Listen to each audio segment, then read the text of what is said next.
Okay. 10K. For as long as FTS persists. Now it's up to 11K.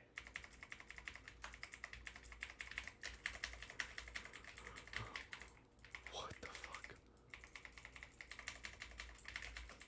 Dude. Oh my gosh, man.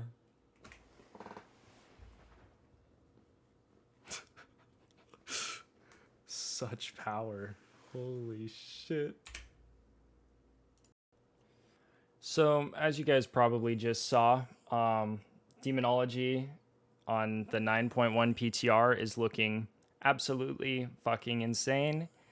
And, you know, I'm a little late to the party on this, but I just thought I'd go over it. I've had a couple people ask me in the comments and stuff what my opinions were.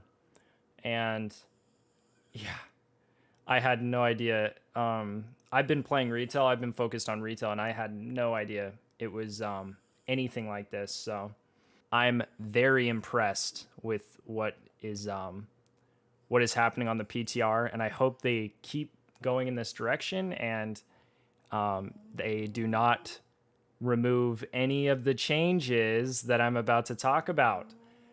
Spoiler alert, one of them has been removed before. So do not get your hopes up. Sorry, my dog is snoring right there. So just a little fair warning for you guys.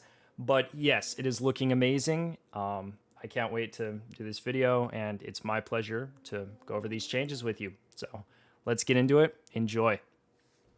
So as far as the changes, 3 honor talents were changed. So 2 were added. We have 2 new honor talents. I'll go over those ones right quickly. So the 2 that were added, the first one is called Shadow Rift. So the way that Shadow Rift works is it's kind of like, it's an AoE zone. I'll just read it to you. Conjure a Shadow Rift at the target location lasting 2 seconds. Enemy players within the rift, when it expires, are teleported to your demonic circle. So I could throw... God, I'm going to get my dog out of here. He's being so loud. All right, so Shadow Rift. So it goes off of your demonic circle. Here.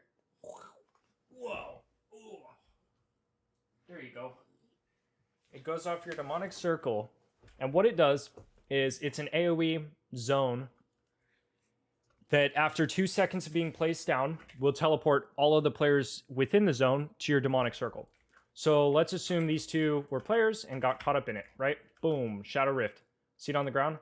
Then it expires, and they'd go back here. If they were players, they would go back here.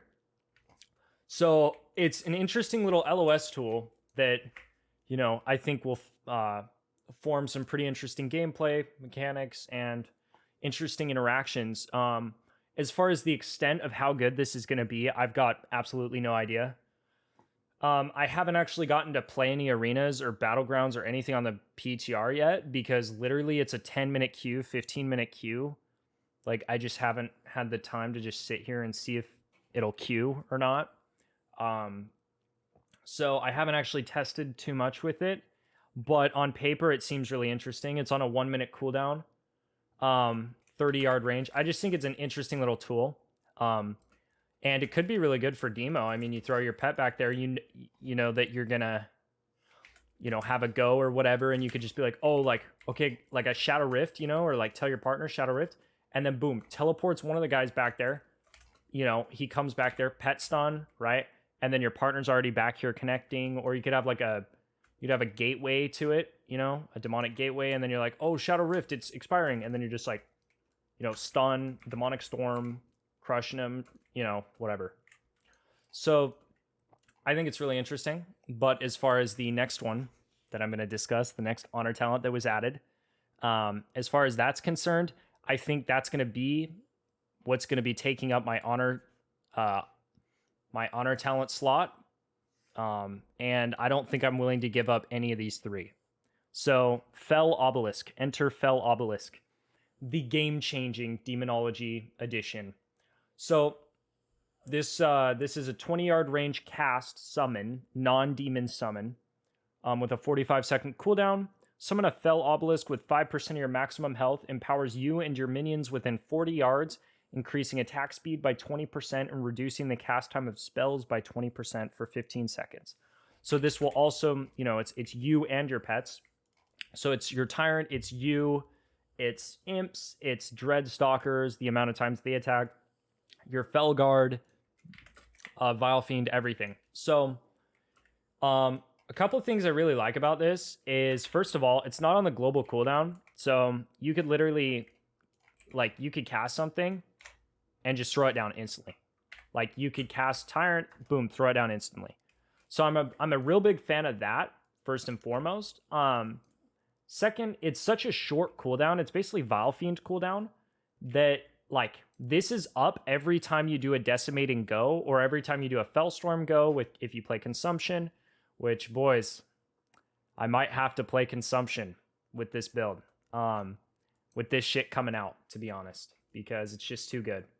But this shit is absolutely insane. And I like another thing I like about it is you can place it from like a pretty far range. So what I'm imagining is gonna probably happen in arenas is a lot of people are gonna throw this down and it's gonna instantly get swapped to because it's got like 4% health or 4k health, 4,000 health. So it's like a easily one-shottable thing. It's like a Sky Fury totem. So I like how you can throw it down like back here or something. You could throw it behind the pillar and just be like, oh, la-da-dee, and you throw it down, you know, back here or something. And then they don't see it and you're getting full value. And then, you know, you it gets full shelf life without, you know, you worrying that it's going to get killed or something. Because guys, 20% is going to be a lot of fucking damage and like increased. So you're going to really want this. Some of the interactions, some of the ways that this is really good. Okay. So imps during Tyrant, they're extended. They're not spending energy. They build up, right? They're empowered by 15%.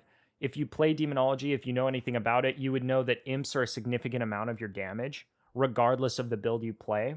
And it's even more a factor in your damage if you play Horn Nightmare. Possibly it's even your first damage source, your top damage source. So that's one interaction, is you're going to be casting shit quicker. Getting imps out quicker. They're going to be doing more over their duration. So yeah, they're going to be rotting people down really hard. That's good for the Saxels build. That's good for Decon. That's good for anything. Okay, what else? So Dread Stalkers. I saw this and I almost shit my pants, but the extended Soulbind trees are good, Blizzard. They're really fucking good. So now I get Carnivorous Stalkers and Fel Commando. Okay, previously you had to choose between the two because you couldn't also have Born of Blood. This was basically required. I also like how they have this thing called enhanced slots that just make these even better. Because all of these for me are so good. Fear, withstanding more damage before breaking, Carnivorous Stalkers, the Drain, like Conduit, Born of Blood having more effectiveness. It's just really good. So now your Felguard will take 13% less damage instead of like 11. Carnivorous Stalkers has a 5.1% chance to proc an additional time, not I think it was 4.3 or 4.5. But yeah, and so you're going to have increased potency. You're going to be allowed to run these two at the same time. So you get the defensive benefit of Fel Commando, which is like sort of required. It feels like shit to play without this, especially in threes. It's like your pet's just going to get deleted. So this is required. But also now you can play the dog build while still retaining the, you know, the baseline required like defensive Felguard buff. So the more times they attack, the more chances you get of proccing Dreadbite. Well, this Fel Obelisk is going to make them hit 20% more times. I've done the math. They hit an additional 2 sets of times without a Tyrant. With Tyrant, they hit for like 10, maybe 12 attacks more than they would. 12 sets of attacks. Or, no, actually, not 12 sets. 12 attacks more. Yeah, not 12 sets. That would be like, it would be like 6 sets. But yeah, and so that's 5%, 5 times 12, you know, during Tyrant. That's another 60% chance that they proc Dreadbite during Tyrant, which is a lot more than we have now. And already right now, it's even like still really good. So the way I see it is like Dreadbite, like the Dread build is getting increased a lot in efficiency. Our defensive end is getting better. You don't have to run the Felguard build with Demonic Strength to make this happen. I actually prefer Dreadlash personally. So I don't like even going to this side of the row for anything. I like these talents. And yeah, so more Dread procs, more imps, more Tyrant hits. So 20% more Tyrant hits, which is extremely good, obviously, if you play Consumption. But now we're seeing interactions where this talent could possibly be the play, even for me and my build. From the Shadows, guys, is now affecting Demonic Consumption and Tyrant by 20%. So the Shadow Flame, this says Dreadbite causes the target to take additional Shadow Flame damage, 20%, from you for the next 12 seconds. Well, before this never applied to your Tyrant because from you used to mean you the player, only you the player, not your additional summons and what they do. So I'm not sure kind of if this is like intended or not. I'm hoping it's intended, but they tried to do this before and then they retracted the change about a week before 9.0 dropped. I think it was 9.0 or 9.0.5, whatever the last one was. And it's back. So I was able to see massive Tyrants from the Shadows, equivalent to like almost a Vile Fiend. You know what I mean? So the last change was with like besides from the Shadows now granting Tyrant effectiveness, the addition to Fel Obelisk and the addition to Shadow Rift, you then have a change to this final talent called Fel Lord that was already in our toolkit that we already had, a pre-existing honor talent, but it was buffed significantly. So this hasn't been good ever since about Legion, when they had to nerf the shit out of it and give it a global cooldown because it would not stop just smacking people on the cooldown. And if you stacked haste during the season, which everybody did, it was making it so that he was just non-stop swinging on people and you couldn't get out of the circle. It was actually disgusting. So this talent did get a massive melee damage modifier increase to where like per swing he's now hitting for like 5k. And then I think with Tyrant and like some other demon modifiers you can get him higher, I've heard. But the main thing with this guy is going to be his health pool.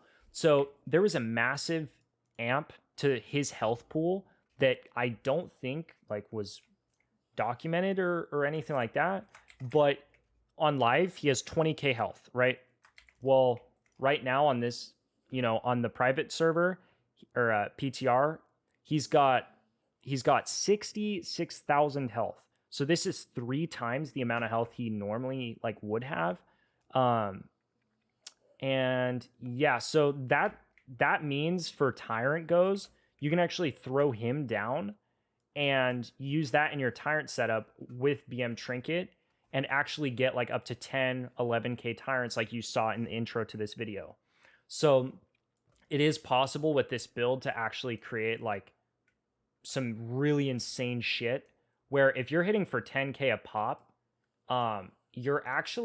what's insane is you're actually doing 100k in like 15 seconds to somebody just with your Tyrant. Because now, well, actually, no, more like you're doing 120k, 130k to somebody, because your Tyrant's now hitting, instead of 9 times, he's probably going to hit like 11, 12 times, and, due to the Fel Obelisk. And then also, you have Dread procs, other things happening, but you also have the FTS increase now, which I play FTS all the time, but you can get these 11k per hit Tyrants. Well, 12 times 11k, that's like you're getting up there in the 120k mark. So realistically, on the efficiency end of what a Tyrant used to be able to do as to what it can kind of do now, we're seeing it increased in its efficiency by about 40%, 30%. Like the best Tyrant you can get is like, 30%, 40% lower than on the PTR. It's 30 to 40% higher on the PTR than it is on live. Because on the PTR or on live, the highest I've ever gotten was like 8 to 9k per shot with decon, with demonic consumption.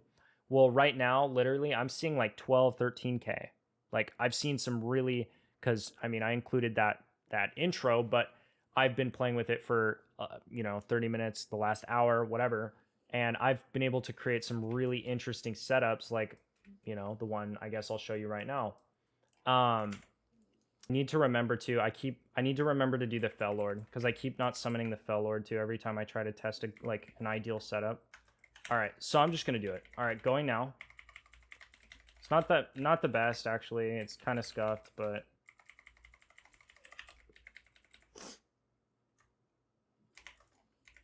yeah, kind of scuffed. But even though that was scuffed, that's still 10k. 10k. And I'm not even running Vile Fiend. I'm not even running Grimoire Felguard. I'm not running any of that stuff. That was literally just with 5 imps, a set of Dreadstalkers, and the new Fel Lord. So if you're looking for demonic consumption absorption value, this Fel Lord guy is actually the fattest demon ever as far as health. He can get up to like 90k with the fucking... If you do the emblem before you send him out, he can get up to like 90k health that you just absorb and siphon. It is absolutely insane. And you can still play your Soul Conduit from the shadows, whatever build, and still produce these numbers that you used to only be able to see running, Summon Vile Fiend, Grimoire Felguard, full fucking zoo build, So I think that was really interesting. I may, I'm thinking really hard about running this talent from now on, and after this 9.1 hits. But it is gonna suck. It's gonna be kind of bittersweet. I may have to go Night Fae, to be honest, to play this, because Soul Rot is just that good. But yeah, I mean, Sack Souls is kind of being pushed to the side with all of these changes that just make demonic consumption that much better. I'm not a huge fan, to be honest. I wish they would have... I'm a huge fan in the way that now I get to fucking destroy everybody in Arena, but I wasn't a huge fan of this playstyle, and I wanted them to kind of buff these other 2 talents so that we can kind of play with these, because it's just been demonic consumption ever since the Legion overhaul, ever since the BFA overhaul, like at the beginning, end of Legion, pre-patch, whatever you want to fucking call that. When I started playing, this talent was added, and everybody's played it ever since. So, yeah, that's my thoughts on that, guys. A lot of interesting things, a lot of very exciting things. I think this is my season to go Gladiator and beyond, and I'm really excited for that. I think that the spec finally has what it sort of needed, and I think it's got enough power, it's got enough utility, especially with those being able to use both conduits at the same time now. That's going to be really good. And yeah, guys, so let's look forward to 9.1 TBC, which is going to be dropping way soon, apparently, I guess at the end of, beginning of next month or whatever. And we'll be playing Demonology Warlock TBC. I'm going to announce, I want to kind of make a little video about it or something, but I'll kind of leak it at the end of this video to get you excited. So yeah, guys, I'm really excited for that. TBC is going to be a big deal. I'm probably going to get my live stream up and working. Yeah. So thanks for watching, guys. Have a good one. I guess, comment, all that stuff, all that jazz. Subscribe to me if you like these videos. And till next time, guys. Cheers.